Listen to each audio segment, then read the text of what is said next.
Le monde occidental au Moyen Âge était un monde enveloppé dans la foi. L'Église n'était pas seulement un lieu de culte, c'était l'autorité suprême. Elle contrôlait tout, de l'éducation à la loi. Les gens vivaient selon ses règles, craignant la colère de Dieu. L'Église enseignait que le péché était une affaire sérieuse. Le péché pouvait vous envoyer au purgatoire, un lieu de souffrance entre le ciel et l'enfer. Mais l'Église offrait aussi une solution étrange et abusive appelée indulgence. Voyez-les comme des cartes de sortie de prison divine. Elles étaient censées réduire votre temps au purgatoire, assurant un chemin plus rapide vers le paradis. Mais ces indulgences avaient un prix bien réel. Et cette pratique a rapidement déclenché une tempête de controverses. L'emprise de l'Église était inflexible et son influence omniprésente.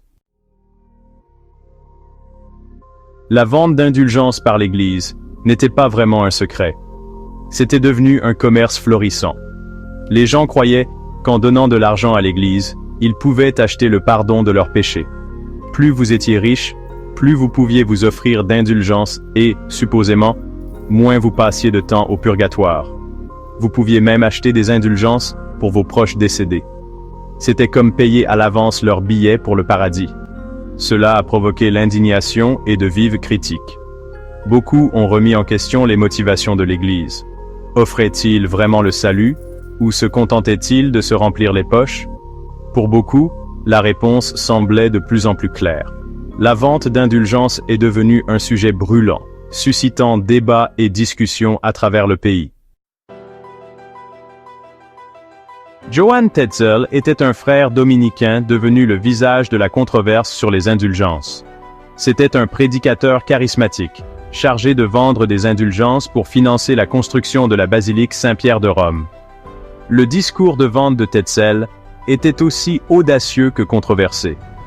Il aurait déclaré « Dès que la pièce de monnaie résonne au fond du tronc, l'âme s'envole du purgatoire. » Ces paroles ont suscité l'indignation. Beaucoup ont vu dans l'approche flamboyante de Tetzel la preuve que l'Église s'intéressait plus au profit qu'au salut des âmes. Il est devenu un symbole de l'avidité et de la corruption au sein de l'Église.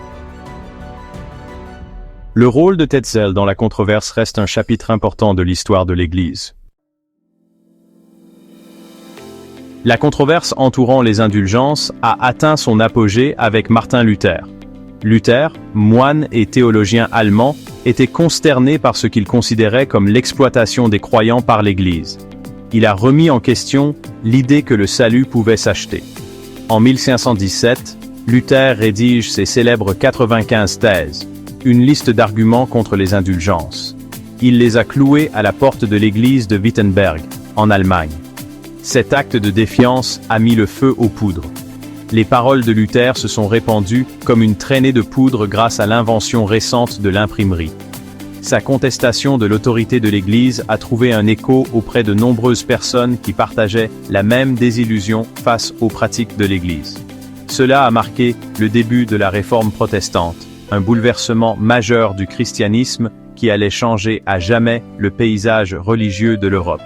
Les actions de Luther ont non seulement déclenché des débats, mais ont également inspiré un mouvement qui a remis en question les fondements mêmes de l'Église.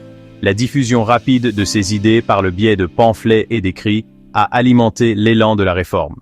La Réforme a conduit à la création d'églises protestantes et à une redéfinition de la carte religieuse de l'Europe.